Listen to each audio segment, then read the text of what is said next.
libur, tapi teman-teman menyempatkan, masih menyempatkan diri untuk ngobrol bareng, sharing bareng, dan hari ini kebetulan dengan merasa bangga juga gitu ya, mau sharing tentang partnership ya.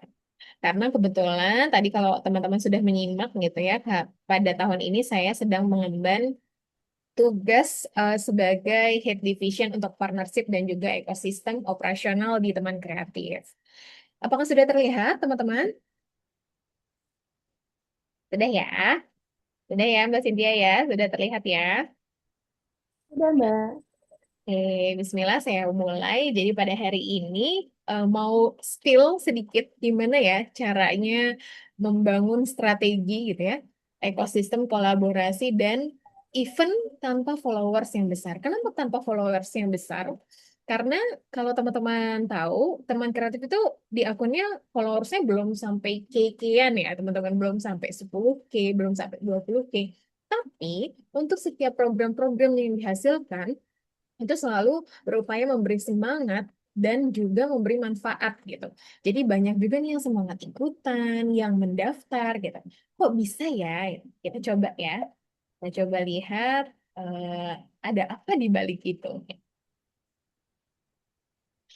Untuk yang sudah ikutan kemarin, oke. Ada nggak di sini yang ikutan conference kemarin, teman-teman? Atau mungkin yang belum ya, yang belum juga nggak apa-apa nih. Kalau melihat flyer seperti ini, kira-kira ingin ikut serta nggak sih? Dan apa yang membuat teman-teman ingin ikut serta? Apakah karena free? Boleh ya di kolom chat supaya aku nggak sendirian nih. Oke, karena free, Mbak Kiki bilang. Oke, bukan karena narasumbernya kah? Bukan karena materinya kah? Atau mungkin cocok waktunya lagi libur panjang nih gitu ya. Sabtu tanggal 2 Mei kemarin kan libur panjang ya. Topiknya oke dari Kak Indi ya. Hmm. Lalu ada sponsornya nih. Banyak banget logo-logo sponsornya dan community partnernya. Jangan-jangan banyak hadiahnya gitu ya. Oke, bener ya. Sponsor di bawah juga. Karena narasumbernya kalau kata Mbak Rati. Siap. Materinya. Oke, Mbak Ramana. Ini ada banyak ya teman-teman ya. Jadi dalam suatu event atau dalam suatu acara memang yang menarik ada beberapa poin. Salah satunya adalah narasumbernya serta materinya itu yang paling kuat ya. Walaupun materinya itu berbayar, tapi kalau nggak relate itu jarang closing tuh teman-teman ya kan. Jarang juga yang ngikutin. Nanti kita diskusi ya bagaimana melihat kegiatan yang free dengan yang tidak free, tapi yang tidak free juga bisa banyak yang ikutan gitu. Nanti kita lihat. Oke, jadi ini ya tadi di acara ini memang berhasil menarik 500 peserta pendaftar gitu ya. Walaupun yang pada akhirnya yang datang itu di sekitar 200 sampai 300 orang, naik turun di fluktuatif di Zoom-nya. Tapi untuk pendaftarnya sendiri kita bisa sampai di 500 peserta. Walaupun targetnya adalah di 300 tadinya. Kita coba mengkombinasikan kegiatannya ini dengan narasumber, dengan materi yang relate, dengan waktu yang cocok, dengan mengajak serta kolaborasi gitu ya. Dan kita upayakan untuk membangun branding teman kreatif juga. Di balik itu, ada juga nih kru-krunya. Banyak ya. Apakah setiap kegiatan itu harus banyak tim? Enggak juga. Bisa juga cuma berlima, berdua, bertiga, ya toh. Tapi menariknya di teman kreatif kemarin saat mempersiapkan kegiatan, semua tim itu bekerja sama, semua lintas divisi itu bekerja sama untuk mensukseskan acara. Jadi bukan hanya tugasnya sosial media gitu ya, atau bukan hanya tugasnya teman-teman website untuk promosi, atau juga bukan hanya tugasnya teman-teman ekosistem dan partnership yang bertugas, tapi semuanya ikut serta meramaikan, ikut serta mensupport. Ini salah satu pentingnya juga memiliki tim yang solid dan tim yang satu arah gitu. Sebelum kita ngobrol panjang, nah kita ubah dulu ya cara pandangnya bahwa partnership atau kolaborasi itu bukan cuma minta tolong, ya. Walaupun ini free, gitu, tapi ada cara pandang, ada satu kesamaan yang kita bangun di dalam tim. Mindsetnya kita samakan dulu. Gitu. Paradigma biasanya, atau mungkin 500 itu pasti pakai ads gitu ya, pasti diiklankan gitu ya. Nah, menariknya saat conference kemarin atau mungkin acara tanpa ads bisa dengan peserta yang banyak, ternyata ada paradigma strategis dan kolaborasinya. Kalau kita lihat di paradigma dengan ads atau yang eh, seperti biasa gitu ya, komunitas-komunitas biasa yang membuat acara, mungkin saja masih merasa siapa ya yang bisa bantu membesarkan event kita gitu. Jadi minta tolong tanpa konteks ya jatuhnya. Dan waktunya tuh kadang hanya saat dibutuhkan dan transaksional.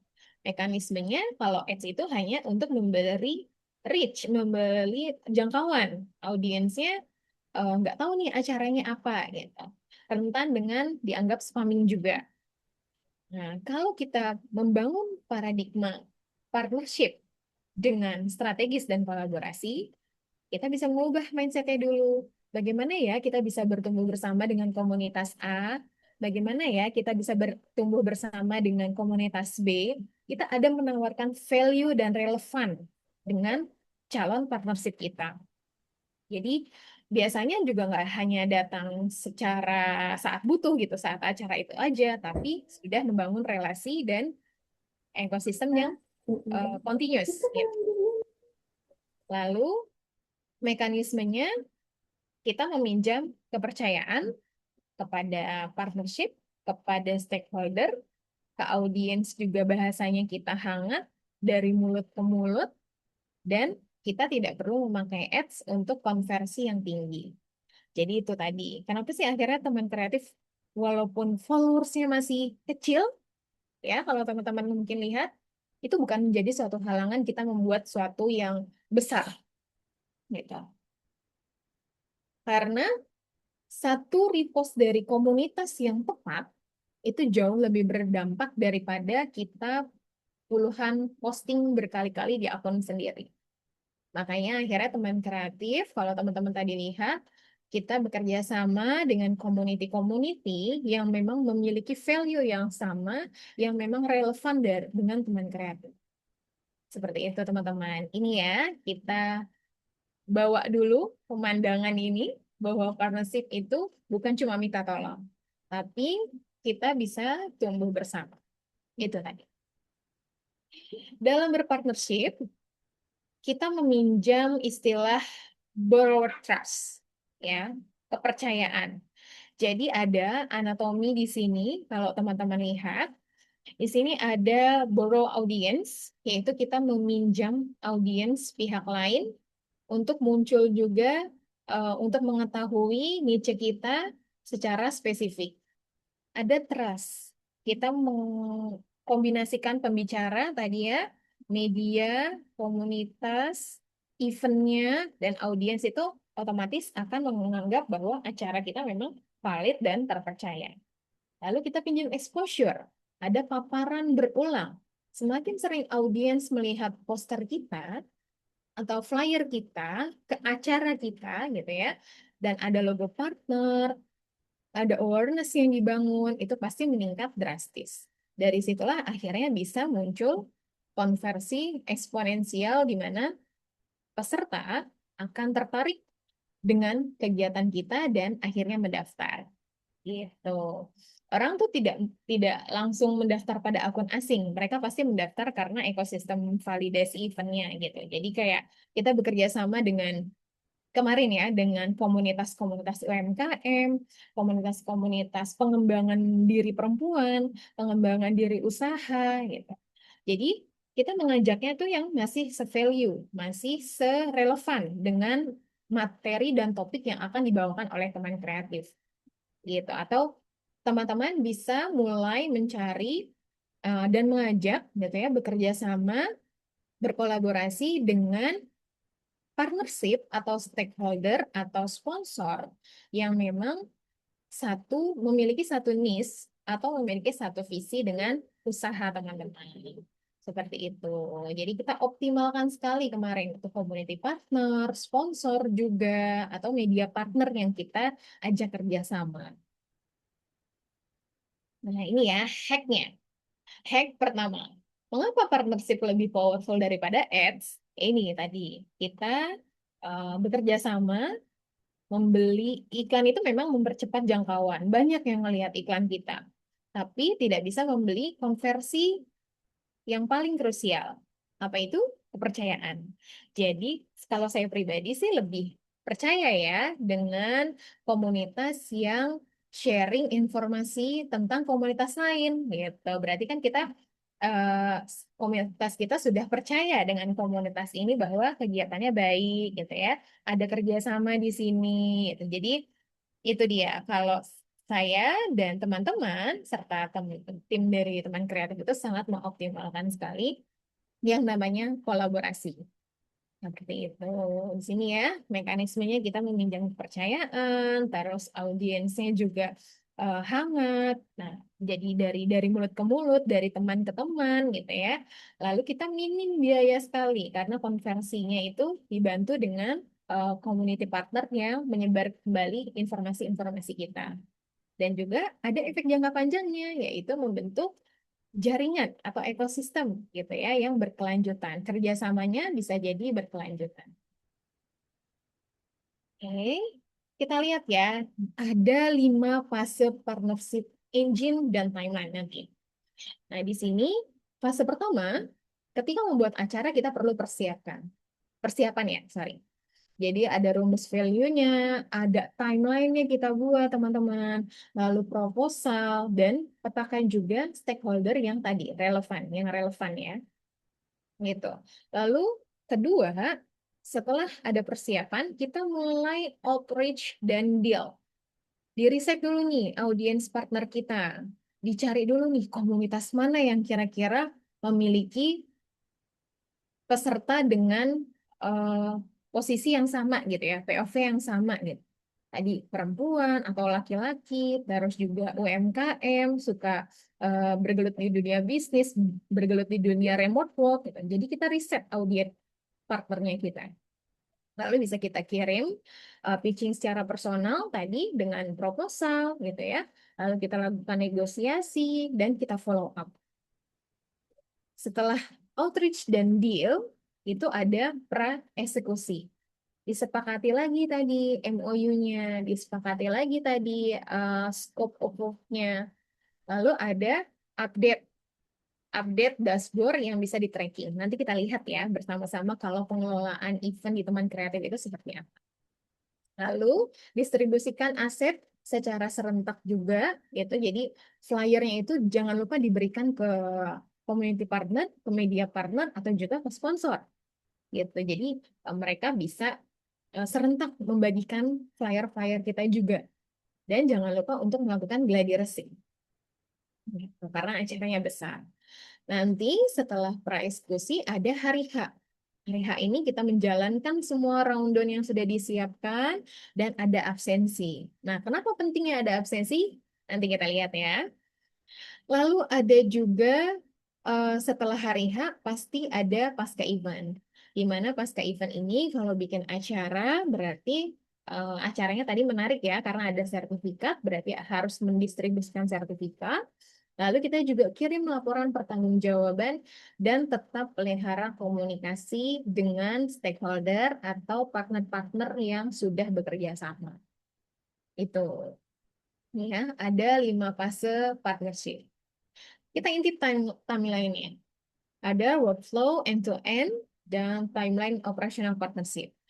Secara umum, sebenarnya ya, event yang mungkin gagal gitu, sebenarnya bukan karena idenya buruk, tapi mungkin karena workflow-nya atau delegasinya mandek. Jadi buat timeline mundur sebelum melakukan outreach ya teman-teman. Yang pertama kita lihat pada umumnya ini ya, untuk timeline partnership atau persiapan kegiatan itu bisa dimulai dari H-30.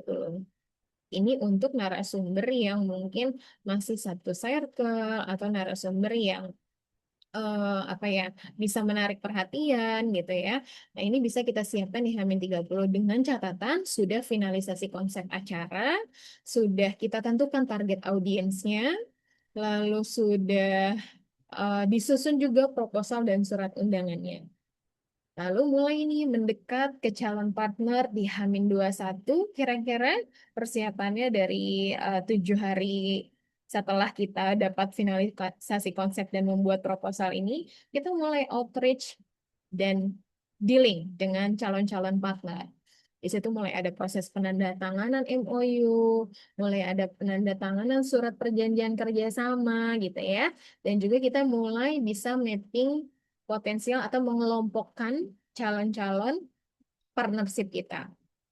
Lalu nanti di H-14 ini bisa publikasi serentak oleh seluruh jaringan mitra yang deal bekerja sama dan kita bisa distribusi aset serta link registrasinya jangan lupa diberikan. Gitu. Jadi H-14 ini publikasi sama-sama bareng-bareng semua naik gitu ya. Jadi benar-benar terlihat ada acara apa nih? Kok flyer ini ketemu di akunnya komunitas A, flyer ini ketemu di media partner A, misalkan Z, misalkan. Nah, gitu. Jadi ada banyak yang memang mempublikasikan serentak flyer kita ada di mana-mana nih. Gitu. Dan H-7 sampai H-3 ini bisa follow up partner, penyusunan rundown, dan juga gladi resik.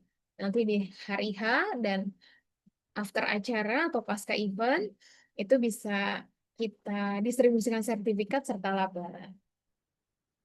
Apa yang terjadi dengan conference teman kreatif kemarin gitu ya? Kok bisa sampai 500 gitu ya? Atau bisa mendatangkan banyak pendaftar? Ini akan di-spill.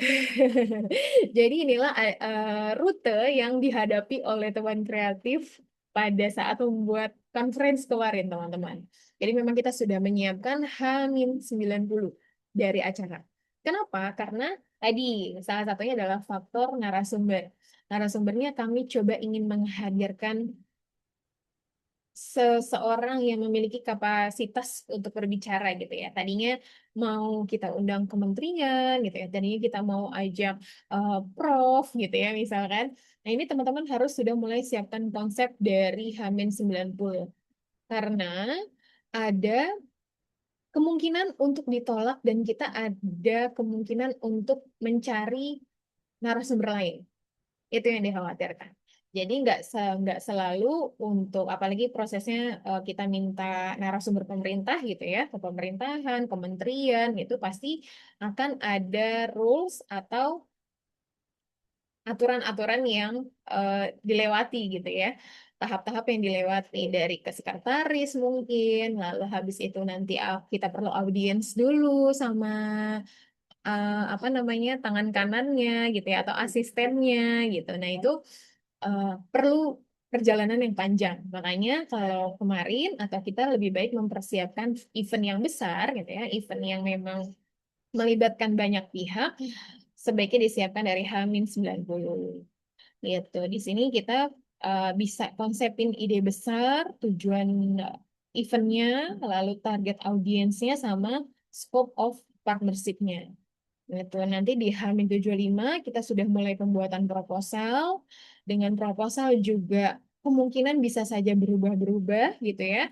Mungkin menyesuaikan dengan waktu, menyesuaikan dengan narasumber yang deal, menyesuaikan dengan beberapa masukan paket kerjasama gitu ya. Nanti kita lihat. Jadi ada riset partner potensial dulu di H-75 ini, lalu penyusunan nilai. Nah, ini ada kerjasama, benefitnya apa, dipikirkan secara internal, lalu penawaran partnershipnya apa, gitu.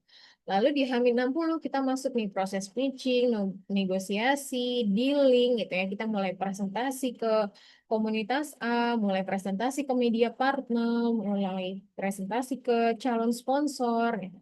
Nanti di situ ada Q&A. Pokoknya kita mulai proses pitching dan negosiasi dengan calon-calon yang sudah kita kelompokkan ya. Calon stakeholder yang sudah kita kelompokkan. Lalu kita bisa di H-21 ini ada onboarding dan kontrak. Nih, di finalisasi, penandatanganan MOU. Lalu udah H-14, kita sudah siapkan eksekusi rencana promosinya. Itu ya, materinya tadi, brandingnya apa, dan juga operasional-operasional teknis. Di H-6, itu kita technical meeting, testing, terus rundown-nya sudah final, dan pengecekan semua aset-aset kegiatan Zoom gitu ya. Dan di akhir kita saat final event juga setelah eksekusi acara, kita ada monitoring dengan absensi dan juga mengerjakan LPJ. Nah ini ya pas ke eventnya di Hamin 1 sampai dengan H+1 sampai dengan H+30 kita bisa evaluasi bersama, reporting, apresiasi partner gitu ya. Dan juga tadi mengirimkan sertifikat untuk peserta. Gitu. Jadi, hack yang kedua, tadi udah dapet ya satu hacknya ya. Hack yang kedua adalah teman-teman perlu mengenal yang namanya workflow end-to-end dalam berkolaborasi. Yang pertama ada pre-read outreach, ya. Teman-teman harus siapkan konsepnya, harus pemetaan stakeholdernya, dan belajar membuat proposal, gitu. Dan aset-asetnya, pengumpulan logo, misalkan. Nah, ini eh, secara garis besar kolaborasi workflow end-to-end itu seperti ini. Ada outreach dan deal, penawaran, ya, lalu negosiasi, dan jadwal publishnya. Lanjut masuk ke eksekusi, ada reminder, follow up, gladi resik, bikin countdown, dan manajemen absensi. Lalu masuk ke post eventnya. Bisa dimulai dari distribusi sertifikat, ucapan terima kasih kepada partner, dan juga membuat LPJ gitu. Dan kita maintenance relasi gitu ya. Kalau ngomongin trust, memang ada juga beberapa trust yang dibangun jauh sebelum outreach itu terjadi. Jadi ada beberapa partner yang tidak selalu mencari komunitas besar. Hmm. Tapi memang mencari yang relevan dan paling nyaman diajak kerjasama. Sama nih, kayak bisnis juga ya. Bisnis juga tidak melulu harus digandeng dengan brand-brand besar. Selama brandnya itu konsisten, terus ownernya komunikasinya baik, responnya cepat, nyaman diajak kerjasama gitu ya, itu bisa menjadi sebuah trust. Lalu konteksnya juga jelas, briefnya jelas. Nah, ketika kita menawarkan proposal, bukan cuma proposal aja nih, cuma nama atau mungkin eh, waktunya, siapa yang diundang gitu. Nah, tapi harus rinci. Kita bisa mencantumkan nama event, target audiensnya, ada timelinenya, benefit apa yang didapatkan kalau bekerja sama, gitu. Untuk menghilangkan kebingungan-kebingungan mitra yang akan dipilih atau diajak kerjasama. Lalu visual dan branding ini juga ya, mungkin kalau teman-teman usaha juga pasti belajar ya visual dan branding gitu. Atau teman-teman komunitas juga pasti memiliki tampilan-tampilan yang menjadi ciri khas dari sebuah komunitas atau organisasi gitu. Dan dengan membuat visual dan branding yang konsisten, itu terlihat event yang sedang dibangun, event yang sedang dikerjakan terlihat lebih serius. Gitu. Dan reputasi yang dikumpulkan. Jadi memang ada kepercayaan sedikit demi sedikit atau trust yang dibangun jauh sebelum kita mengajak kerjasama. Gitu. Dan ini penting sekali untuk terus memelihara hubungan baik atau relasi setelah eventnya selesai. Gitu. Bagaimana sih pemetaan stakeholder berdasarkan nilai strategis, teman-teman? Jadi kita petakan stakeholdernya dulu. Ada media partner, ada sponsorship, ada narasumber dan kreator, serta ada community partner. Kalau mau exposure, yang paling tinggi tentu media partner. ya, karena dia memang fokusnya, kita mengajak media partner itu fokusnya untuk mendapatkan exposure secara masif dan distribusi informasinya juga secara massal supaya event kita tuh terlihat di berbagai platformnya media partner. Dan sponsorship bisa saja membantu reach gitu, bisa saja membantu exposure, bisa saja membantu menyampaikan kegiatan kita, tapi biasanya sponsorship itu karena sudah berperan sebagai pendukung dana atau pendukung hadiah-hadiah gitu ya, difasilitasi dengan adanya hadiah atau dalam bentuk dukungan dana, itu jarang sekali mau exposure gitu karena sudah merasa dapat barter branding dan promosi gitu. Jadi memang yang paling tinggi kalau kita lihat ada sponsorship dan media partner. Kita utamakan media partner dulu. Untuk trust dan audience loyalty-nya, nah di sini media partner dan sponsor itu masih lebih kecil dibanding narasumber dan community partner. Jadi kalau narasumbernya profesor, itu kan kita lebih trust ya, kita lebih percaya. Pasti dia atau coach gitu ya. Kemarin kan kita mengundangnya coach. Itu pasti dipercaya bahwa penyampaiannya baik, penyampaiannya sudah sesuai dengan eh, kemampuannya gitu ya, punya kapasitas untuk menyampaikan ilmunya gitu. Nah, jadi kemarin juga kita mengundang siapa contohnya? Kadela ya. Kadela itu kreator remote work. Sudah memiliki audiens yang loyal. Dan kita sudah percaya bahwa Kak Dela itu kemarin mampu untuk sharing tentang remote work. Jadi memang trust-nya ada di narasumber. Dan juga di community partner gitu ya. Saya lebih percaya kalau komunitas saya membagikan informasi ada pendanaan dari luar gitu. Karena berarti komunitas saya ini juga percaya nih sama event ini gitu. Jadi, wah ada apa ya? Ada yang seru ya ternyata di event ini gitu. Akhirnya saya mendaftar gitu. Nah, itu trust ya. Jadi community partner memang sangat membantu sekali untuk mendapatkan audiens yang loyal. Gitu, teman-teman. Ini pemetaan stakeholder berdasarkan nilai strategis. Kita intip ke dokumen yang bisa membangun kepercayaan. Yang perlu teman-teman siapkan ketika membuat event atau mungkin juga launching produk gitu ya. Ada nih namanya proposal kegiatan. Kalau mau mengundang-undang gitu ya, launching produk, mau mengundang-undang, mau supaya biar lebih tahu exposure-nya gitu, bisa teman-teman buat proposal kegiatan. Apa di dalamnya? Di dalamnya ditulis latar belakang dan konsepnya. Ya, apa sih yang menjadi latar belakang teman-teman membuat kegiatan ini? Apa sih yang menjadi latar belakang teman-teman melaksanakan event ini? Seperti itu. Lalu ditulis juga spesifik targetnya. Siapa ya audiensnya? Karena ini sangat krusial dan relevan untuk partner. Loh, saya kan komunitas bapak-bapak, kayaknya nggak cocok deh kalau ini acaranya anak-anak gitu misalnya. Atau ini kan saya organisasi organisasi remote tuh kayaknya kurang cocok deh kalau kerja sama sama organisasi lawyer gitu ya. Nah, jadi ada spesifik target yang memang teman-teman harus tuliskan di dalam proposal kegiatannya.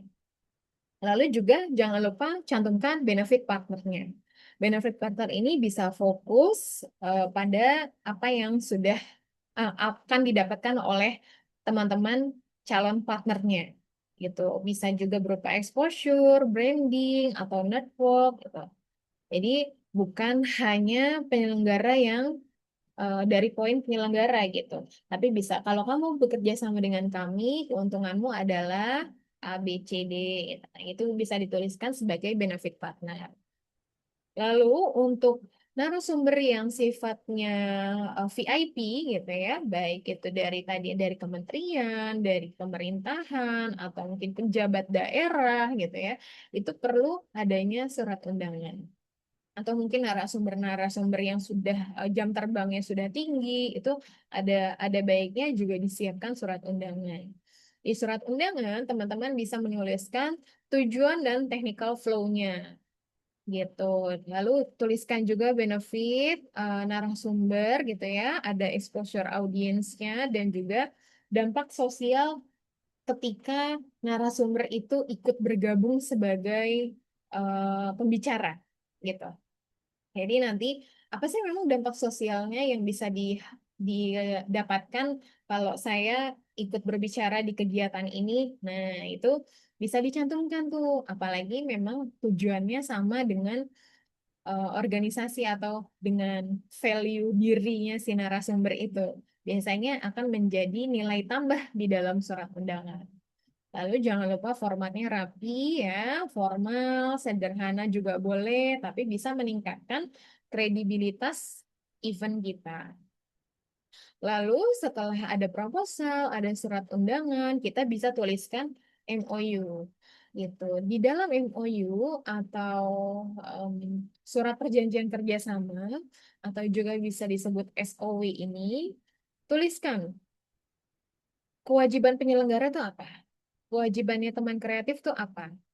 Apa yang sudah dijanjikan gitu. Jadi apa yang sudah dijanjikan oleh komunitasnya teman-teman itu dituliskan. Lalu apa yang menjadi kewajiban partner, apa yang menjadi hak-haknya partner itu dituliskan gitu. Dan ada batasan jelas ya agar tidak over promising. Jadi ada batasan-batasan bisa di-share satu kali di WAG, bisa di-share satu kali di Instagram Story, bisa share di satu kali feed Instagram misalkan. Jadi perlu ada batasan-batasan ini supaya dari komunitas lain juga nggak bantuin share dong, bantuin share kegiatan dong gitu. Jadi terlihat lebih profesional ya. Itu kerjasamanya memang ke arah profesional tadi, bukan cuma sekedar sharing atau minta bantuan untuk promosiin kegiatan kita. Nah, ini ada proposal, surat undangan, dan MOU. Kita lanjut ke sistem follow up yang elegan dan tracking secara operasional. Jadi ada istilahnya strategi anti ghosting yang dilakukan oleh teman-teman partnership teman kreatif kemarin. Jadi yang pertama bisa kirim pesan, ya kirim pesannya dulu, pesan pertama. Lalu kalau udah nggak dibales nih 2 kali 24 jam itu nggak apa-apa banget, gitu ya. Kita jangan kayak selamat pagi gitu, ping ping ping Pak, udah dibaca belum ya chatnya? Gitu. Nah itu sangat-sangat tidak baik ya, walaupun istilahnya ke sesama teman organisasi misalkan, atau kita kenal sama founder komunitas A, atau kita kenal sama ownernya produk A gitu. Nah, walaupun kenal, usahakan memang menyapa atau follow up-nya itu baik gitu. Nah, kita bisa nih, kalau sudah 2 kali 24 jam nggak dibales, kita bisa update sedikit tentang kegiatan kita gitu ya, beri konteks baru kayak misalkan selamat pagi Mbak. Oh, untuk saat ini sudah ada 15 partner yang bergabung yang sedang di approach untuk bergabung. Apakah Bapak juga mau bergabung seperti itu? Apakah Bapak ada feedback dari pesan saya kemarin seperti itu? Jadi memang ada pertanyaan-pertanyaan memantik supaya calon partner kita itu menjawab. Kalau masih nggak balas juga, itu ya, itu kita bisa exit, kita tutup diskusinya dengan terima kasih atas waktunya, terima kasih atas waktunya Bapak. Ya, semoga bisa berkesempatan kolaborasi di lain waktu gitu. Jadi ada kadang kan kita kalau ngadain acara nggak dibales Mbak. Iya nih, nggak dibales nih sama Bapak A gitu kan. Oh, belum dibales sama sekretarisnya gitu misal. Atau belum dibales sama foundernya, sama ownernya nih, timnya nggak respon gitu ya. Nah, kalau memang nggak balance, kita boleh langsung professional exit. Setelah diberi ini ya, diberi konteks baru atau update baru tentang acara kita.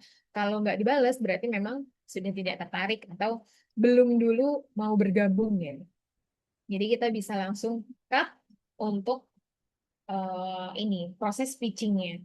Gitu. Setelah ada pitching, ya, setelah kita menawarkan outreach tadi atau dealing tadi, kita bisa maintenance.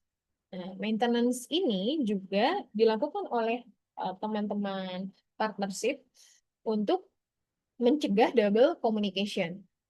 Ya, jadi bisa dituliskan di dalam Google Sheet gitu ya. Apakah masih discuss, jadi nama partner gitu ya. Apakah masih discuss atau sudah approve gitu ya, atau sudah done. Nah, bisa dikelompokkan seperti ini teman-teman. Karena tadi ya, timnya kan banyak.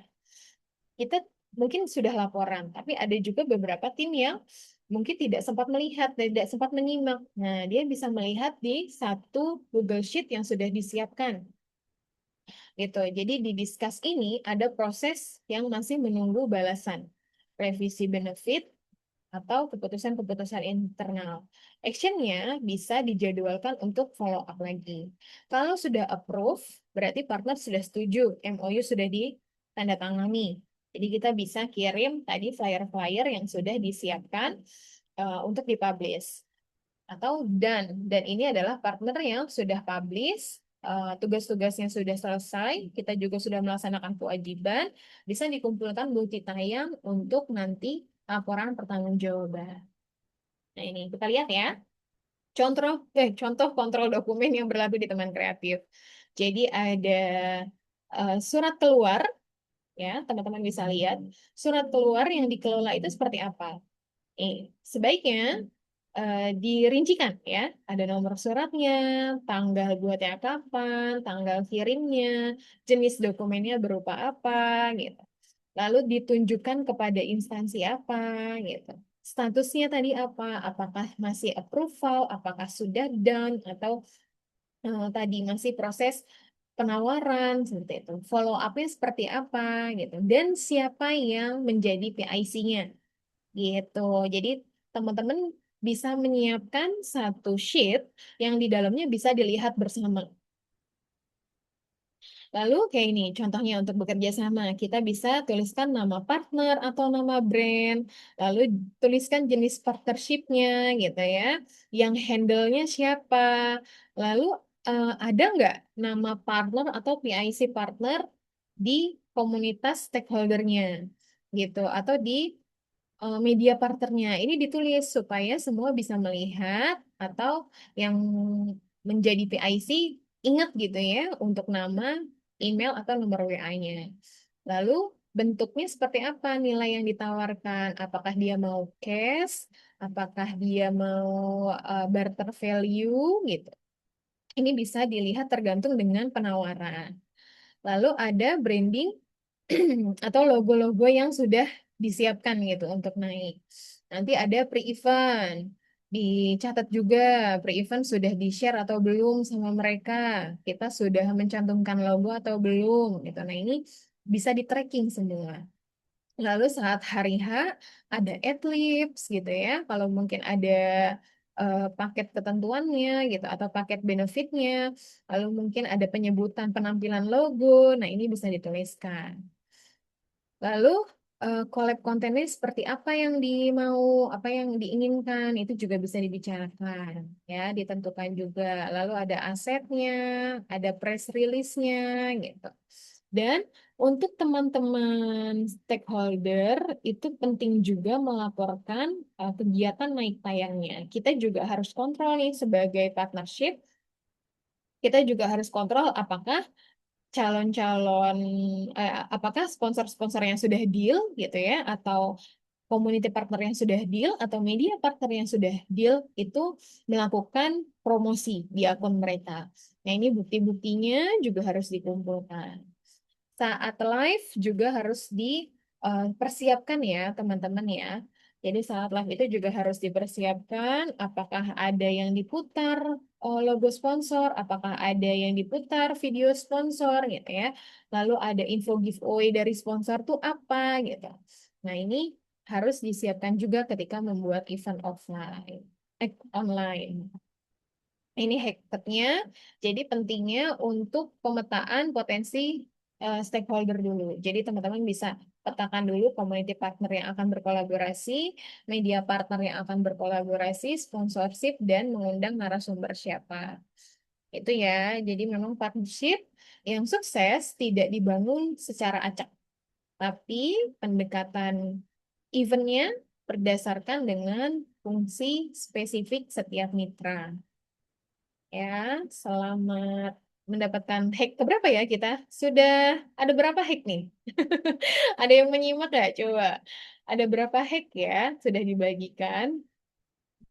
Lalu kita perlu juga teman-teman menyelaraskan ekspektasi dengan scope of work.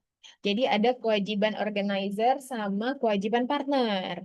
Ya, kewajiban organisasi atau komunitas kita tuh apa? Ditulis juga, diingat-ingat ya, mencantumkan logo partner. Nah, ini adalah tawaran-tawaran kerjasama yang bisa teman-teman berikan untuk community partner ataupun media partner ataupun sponsor gitu.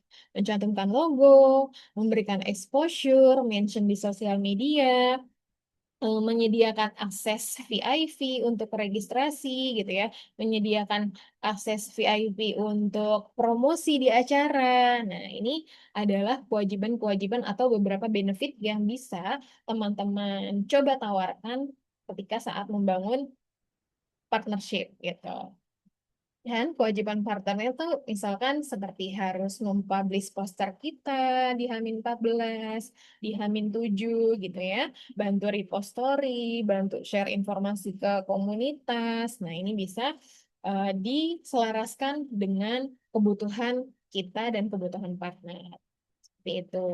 Jadi kunci untuk menghindari partnership gagal adalah adanya MOU supaya mencegah miskomunikasi dan mengubah komitmen yang verbal. Kalau hitam di atas putih itu kan jadi lebih jelas ya teman-temannya. Gitu. Dan ini ada lagi formula pitching yang tidak bisa ditolak. Tadi kalau tadi itu anti ghosting ya, cara kirim atau cara pitching supaya anti ghosting, yang ini supaya tidak ditolak. Jadi coba setiap kali menawarkan atau menyampaikan maksud dan tujuan kerjasama, kita bisa nih memulai dengan memberi identitas kita dulu sebagai penyelenggara. Kita ini siapa sih? Gitu? Siapa sih? eh, Brand ini tuh apa sih? Gitu. Jadi bisa memberikan identitas dulu. Lalu eventnya tuh apa? Tema, konsep gitu ya. Itu bisa dijelaskan. Lalu siapa audiensnya? Pokoknya nggak usah banyak-banyak. Ini aja dulu. Siapa Anda, apa eventnya, siapa audiensnya, kenapa relevan, dan apa benefitnya. Gitu. Dan itu udah biasanya nggak akan ditolak tuh. Kecuali kalau timelinenya atau waktunya belum bisa atau bentrok gitu ya. Nah itu udah pasti apa namanya tidak goals gitu. Tapi ada komunikasi di situ berarti pitchingnya nggak ditolak mentah-mentah kan atau didiemin kan gitu ya saat kita ngajak kerja sama. Tapi memang waktunya yang tidak cocok misalkan. Jadi ketika saat pitching teman-teman bisa mulai memperkenalkan 5 poin ini dulu. Siapa kita, apa eventnya, audiensnya siapa, kenapa sih relevan sama brand ini, kenapa sih relevan sama komunitas A gitu ya. Lalu benefit atau ajakannya seperti apa gitu.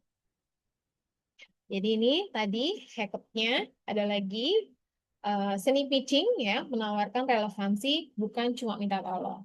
Kalau pendekatan umum seperti ini ya, halo Kak, mau nggak jadi media partner event kami?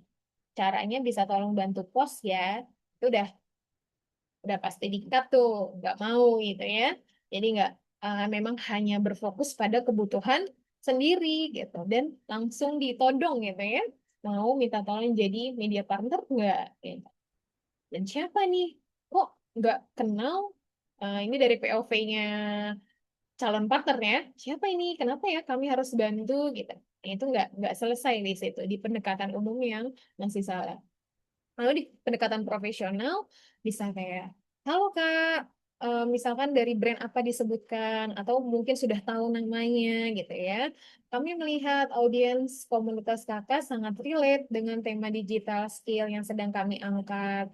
Kami ingin menawarkan, misalkan ditulis brandnya atau komunitasnya sebagai community partner eksklusif dengan benefit exposure kepada 300 peserta kami. Karena di sini sudah kelihatan nih ada personalisasi, eh, sudah menunjukkan riset bahwa apa namanya untuk audiensnya itu sama gitu ya, dan menawarkan value.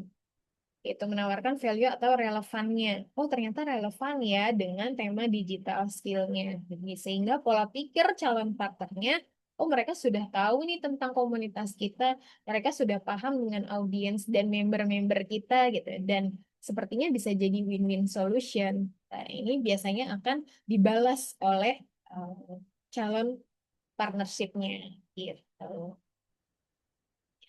Untuk mengamankan eksekusi di hari H, ya, yang pertama ada gladi resik dulu, teman-teman. Ini banyak yang meremehkan juga, gitu ya.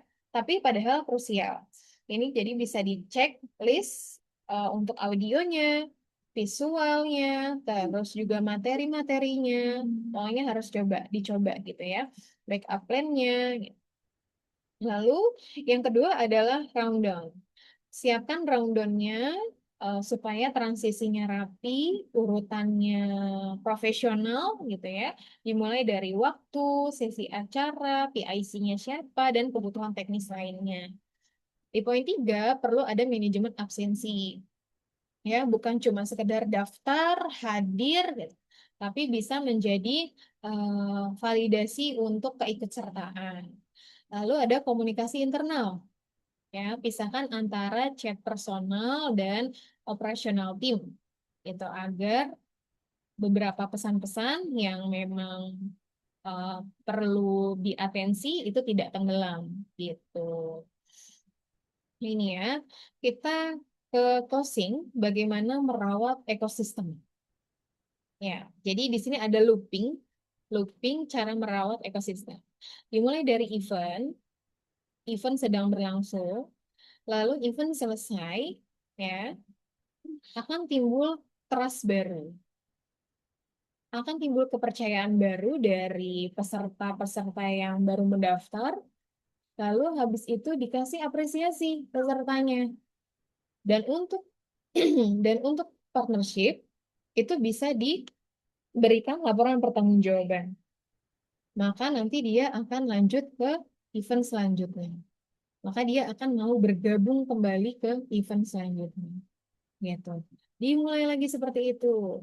Eventnya selesai, muncul lagi ada trust baru, ya. Oh, ternyata teman kreatif bagus-bagus ya kalau ngadain kegiatan gitu. Oh, ternyata organisasi ini selalu mengundang narasumber ternama ya. Nah, itu akan muncul kepercayaan baru. Lalu sebagai peserta kita diapresiasi, sebagai partner kita diapresiasi, kita berikan lagi laporan pertanggungjawaban, kita berikan sertifikat gitu ya, kita berikan pengalaman baik, maka dia akan lanjut ke event selanjutnya.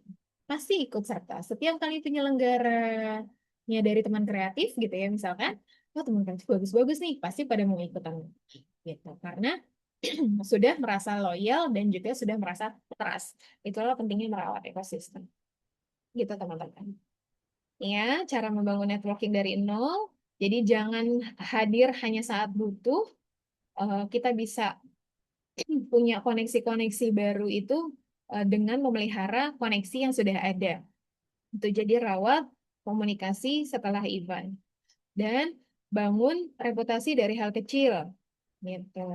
Lalu bisa mulai dari circle terdekat dulu. Ini cara membangun networking dari awal untuk teman-teman komunitas atau mungkin dari teman-teman UMKM yang punya brand atau yang punya produk. Ini bisa dimulai dari circle terdekat dulu. Jejaring pertama biasanya dari tempat yang aktif gitu ya, teman-teman yang aktif. Baik di organisasi kampus, di organisasi lingkungan, gitu. Nah, ini bisa dimulai membangun networking dari circle terdekat. Tools-tools sederhana kemarin juga kita lakukan loh teman-teman. Jadi saat membuat event besar kemarin itu kita juga tidak menggunakan tools yang keren-keren gitu ya. Kita tetap pakai, yang pertama itu kita pakai bantuan Canva sebagai visual dan trust buildingnya. Ini ada apa untuk kita bikin flyer, untuk bikin proposal tadi. Nah, itu kita pakai Canva. Lalu ada juga buat engine-nya ini untuk maintenance-nya ini kita pakai optimalkan Google Workspace. Dari Google Sheet, Google Doc, Google Calendar, itu kita optimalkan. gitu. Terus buat relationship dan manajemennya kita juga cuma pakai WA dan Linktree aja nih. WA bisnis untuk fitur label, untuk mengelompokkan partner dan sponsor serta peserta gitu ya, grup-grupnya. Lalu ada Linktree supaya teman-teman bisa langsung masuk ya ke link acara gitu, mendaftar ke acara. Dan eksekusinya bisa pakai Zoom seperti itu. Jadi kita nggak pakai yang berat-berat gitu untuk aplikasinya ya. Kita pakai yang sudah biasa digunakan saja. Jadi sistemnya sederhana, tapi ternyata impact atau skalanya bisa besar. Di balik tools-tools yang membantu tadi, komunikasilah yang paling menentukan. Kalau dianalogikan sebagai gunung es nih ya, teman-teman. Jadi memang kalau sistem dan software kayak spreadsheet tadi, terus Canva, WhatsApp, itu memang yang di atasnya aja, yang kelihatannya aja, yang biasa kita pakai.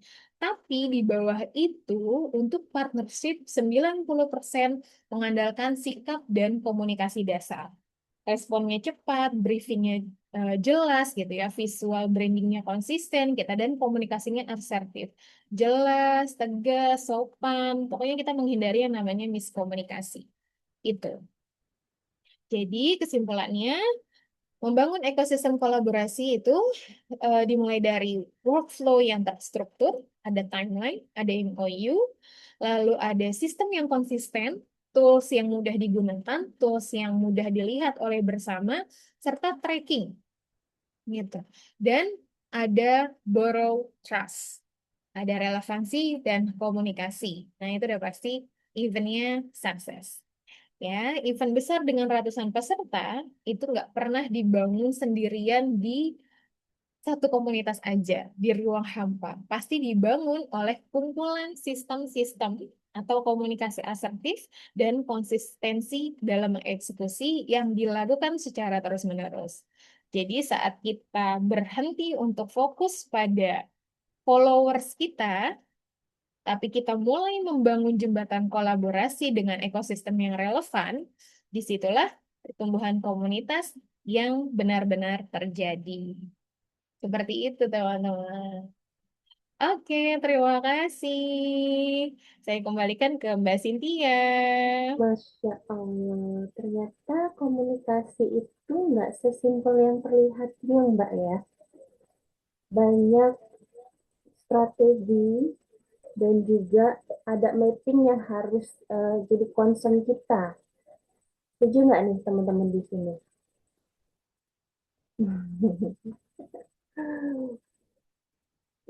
Baik, kalau gitu, eh, buat teman-teman yang masih bingung, sebentar lagi kita akan open sesi tanya jawab ya. Namun sebelum kita masuk ke sesi Q&A, baru kita akan mulai untuk sesi foto bareng dulu ya teman-teman. Jadi yang kameranya belum dinyalakan, bisa dinyalakan sekarang. Aku tunggu sekitar 30 detik untuk nyalakan kamera, atau yang mau pakai kerudung terlebih dahulu, boleh silakan ya sambil siap-siap sebentar ya.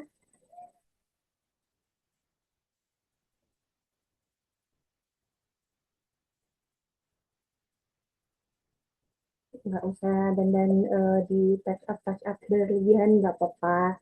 Udah cantik natural, udah oke lah, nggak apa-apa.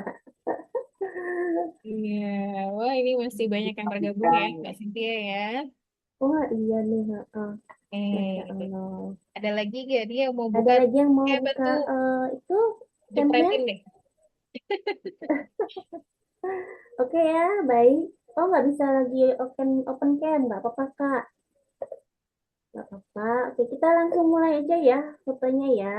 Aku akan kasih aba-aba pakai kunci satu, jadi kunci langsung cekrek kalau gitu ya. Oh ini ada yang baru buka lagi.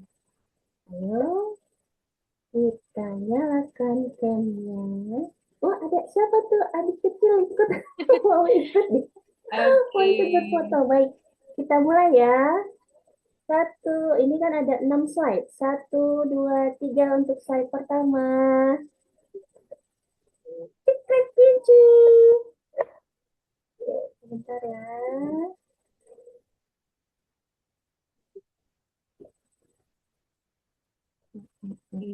Satu lagi kali ya Mbak Cynthia ya, dengan Oh gaya iya, bebas ya. satu lagi sebentar Mbak. Aku Oke. searching. Slide keduanya ya. Ayo, Satu, Bapak jangan malu-malu, Pak. Agak ke tengah Pak Niko. Biar kelihatan ganteng Niko. Pak Niko. Ya. Siap ya, kita hitung Pak Niko dan teman-teman semua. Nah, gitu dong di close apa. Ya, Eh, satu, dua, tiga, kimchi. Sip. Oke. Nah, slide berikutnya nggak ada lagi. Oke, berarti saya dua slide aja kalau gitu ya. Kita fotonya. Slide ketiganya nggak ada open cam soalnya. Hmm.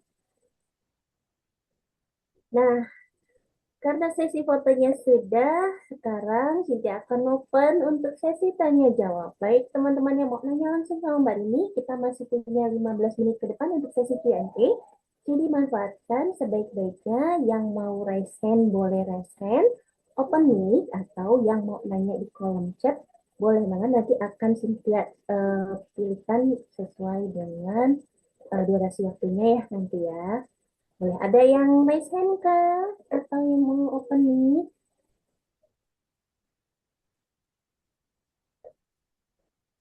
Ini sebenarnya tuh banyak banget. Ilmunya keren dari Mbak Pramuri. Ilmunya keren banget. Saya baru tahu profesi ini begitu keren job desk-nya.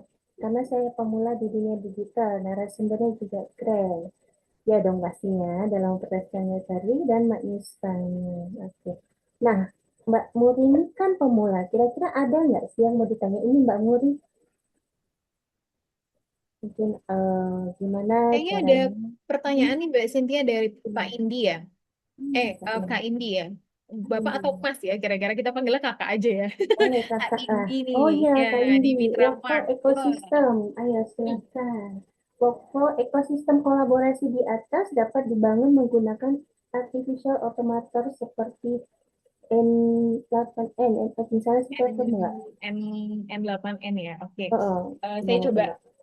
jawab sesuai yang saya tahu ya Mbak Cynthia ya, Kak Indi ya, Kak Indi ya. Jadi memang untuk workflow partnership atau ecosystem collaboration itu bisa banget dibangun pakai automatic tools. Nah, ini juga lagi dikembangkan juga. Menariknya, ini juga lagi dikembangkan ya Mbak Cynthia oleh teman Mm-mm. kreatif, oleh founder Bener kami. banget. Mm-mm. Untuk partnership dan ecosystem collaboration ini menggunakan automatic tools. Yang udah ada itu memang tadi ya N8N tadi itu.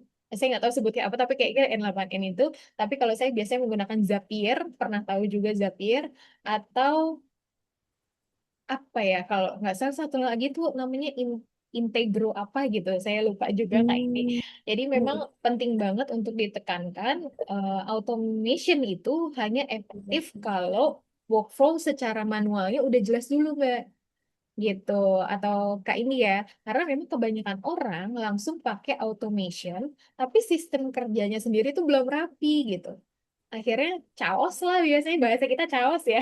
Iya, Kecapean karena sendiri gitu. keteteran lah manualnya ya. Iya, jadi kan manualnya tadi kalau di outreach-nya teman kreatif ya, kebetulan sekarang kan memang masih manual gitu ya, dari cari partner, terus kita kirim outreach ya, kirim proposal, terus kita tracking dengan spreadsheet atau Excel gitu, dan kita follow up-nya secara manual. Kalau di automation harusnya bisa flow-nya jadi Google Form Partnership gitu ya, nanti ada Google Sheet-nya, nanti ada mungkin langsung auto label gitu ya. Labelnya ini untuk sponsor atau untuk media partner atau untuk community partner. Nanti ada labelnya. Terus nanti ada reminder follow up-nya tuh biasanya. Hmm. Nah, reminder follow up-nya juga dan template untuk LPJ gitu ya. Atau template untuk trackingnya dan status trackingnya ada. Kurang lebih kayak gitu juga. Sama aja sebenarnya kalau pakai sistem gitu. Jadi kalau pakai sistem itu berarti partner bisa mengisi form, ya kan? Otomatis nanti akan masuk ke spreadsheet atau ke tabelnya aplikasi gitu. Lalu nanti dikategoriin apakah nanti dia media partner, sponsor atau community partner. Nanti otomatis bisa dikirim nih ke email atau WA. Terima kasih sudah tertarik bekerja sama dengan kami, gitu kan? Biasanya kalau teman-teman masukin proposal ke ke Paragon misalkan kita sebut aja ya, nggak apa-apa ya. Ke Paragon, ke Wardah, atau ke eh, apa namanya Indomie gitu ya. Itu saya lupa lagi. Nah, itu biasanya mereka memang sudah ada automationnya dan itu kurang lebih nanti akan seperti itu tampilannya. Tapi ya itu tadi, Oh, kalau secara manualnya belum kuat, masih bingung gitu ya, ya sama aja nanti automationnya ini nggak kepake juga gitu. Jadi bisa banget nih, karena partnership itu memang paling cocok sebenarnya bisa di automation ya, karena nanti partnership biasanya kita lupa follow, lupa publish, lupa reminder, tapi dengan adanya automation flow ini bisa meringkas atau apa ya, lebih ke ap- eh, apa ya, kayak lebih ringkas aja gitu kerjaannya dan lebih kita simpel ingat-ingat jadinya ya bikin satset gitu ya seperti itu. kerjanya ya. Tapi bisa banget kalau workflow ini dijadikan automation tools gitu. Seperti Berarti itu. sebenarnya nih Mbak, di teman kreatif tuh paketnya udah lengkap ya, karena terakhir itu aku tahu kalau di teman kreatif TAMC 8 ini, itu tuh ada materi untuk community juga. Hmm, Bagaimana komunikasinya, ya, bagaimana kita pitching, itu pun kita ya. diajarin. Dan nextnya kita akan ada automation itu pula, gitu Hmm, ya.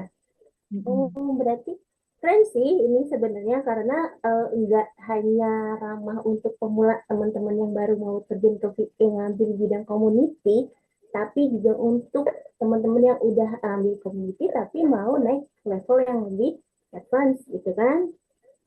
Ya mereka udah satu paket udah jadinya keren sih ekosistemnya ya.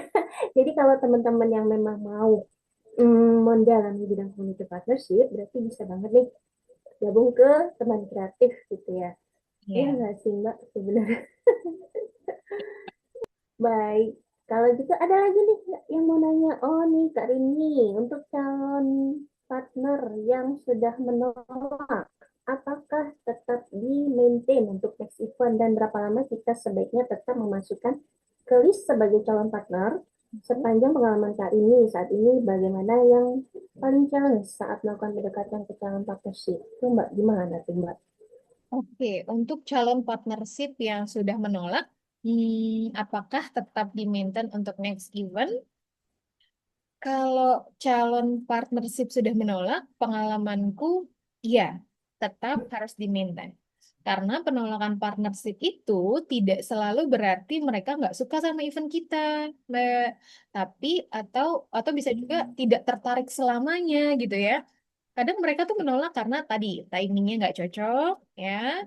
Bisa jadi internal mereka juga lagi sibuk, atau memang eventnya tadi belum relevan sama campaign mereka gitu. Jadi memang boleh banget untuk ditawari lagi di next eventnya. Jadi partnership itu kan relationship jangka panjang ya, bukan transaksi satu event gitu harapannya. Jadi memang ada yang partner itu awalnya menolak, tidak respon atau nggak cocok, tapi pada akhirnya bisa jadi join di event setelahnya. Itu melihat kita konsistensi menawarkan, melihat kita growth event yang sebelumnya itu baik gitu ya. Jadi itu bisa menambah rasa percaya si calon partner yang kemarin. Apalagi kita mengirimkan gitu ya portofolio acara sebelumnya gitu. Dengan acara sebelumnya itu sudah dihadiri oleh 200 peserta, ada 9 komunitas yang bergabung, ada 15 media partner yang bergabung. Nah, itu kan menjadi angka-angka impact ya, Mbak. Gitu, Kak. Jadi bisa banget untuk tetap di maintenance. Berapa lama sih dimasukkan ke list calon partner? Selama masih relevan, masih boleh di maintain.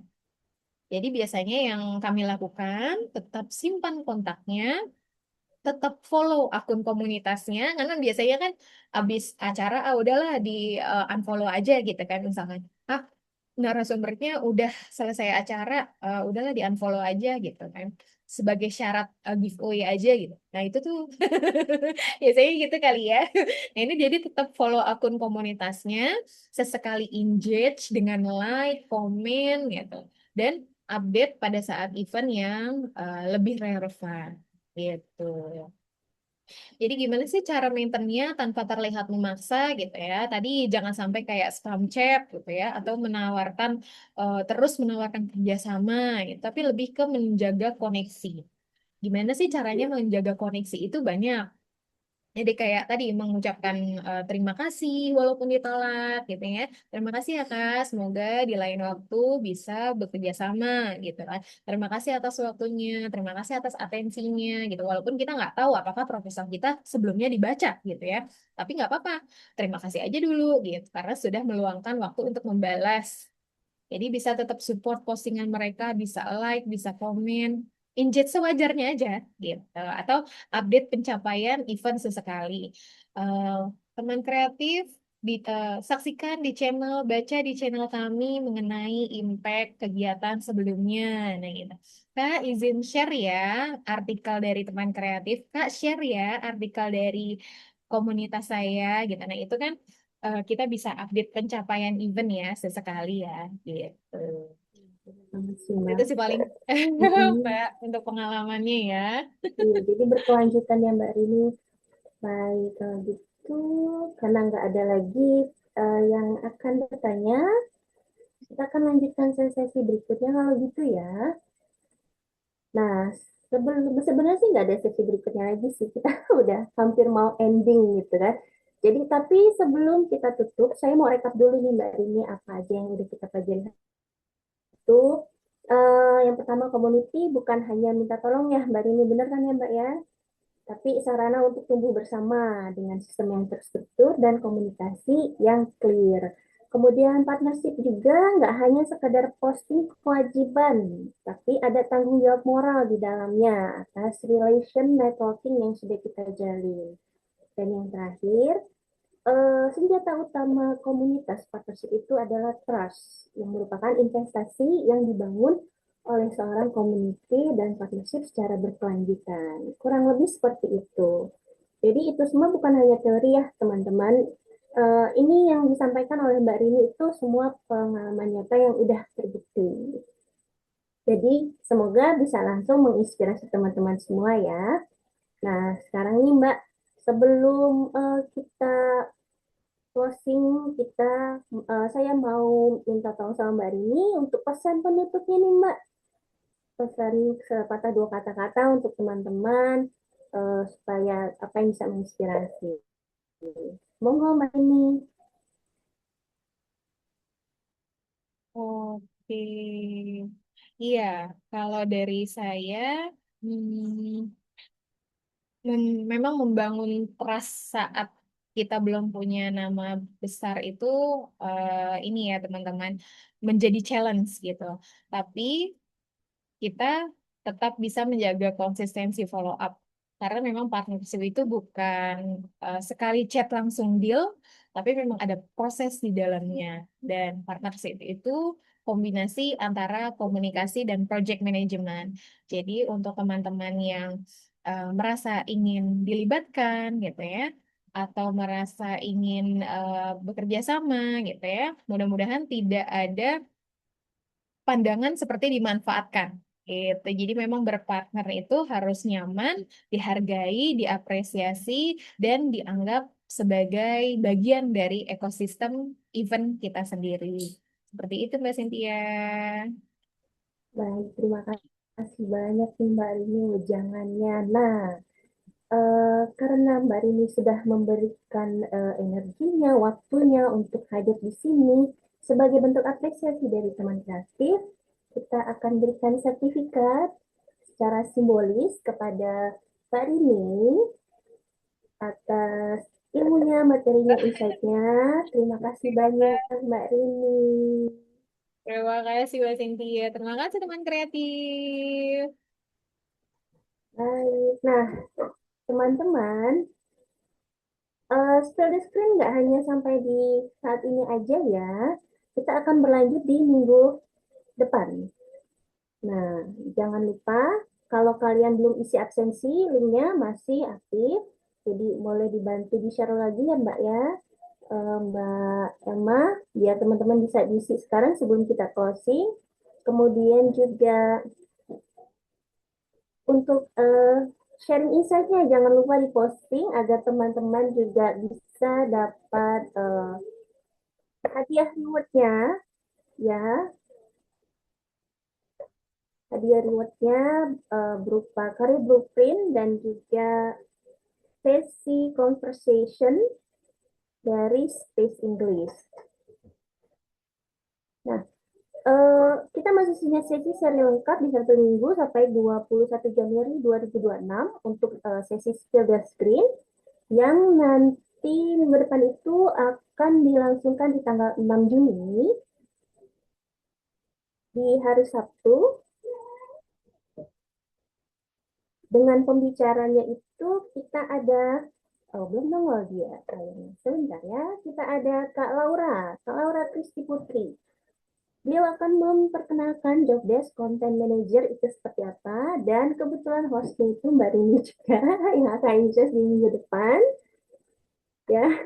Dan di hari Minggu kita akan bersama dengan Mbak Tenia, Mbak Tenia Nova ya. Beliau adalah SEO spesialis yang akan sharing mengenai zaman AI, tapi SEO spesialis itu makin dilirik. Nah, jadi teman-teman yang punya passion di copywriting, di SEO, bisa banget nih. Jangan sampai ketinggalan sesi sharing minggu depan ya, di hari Sabtu dan Minggu.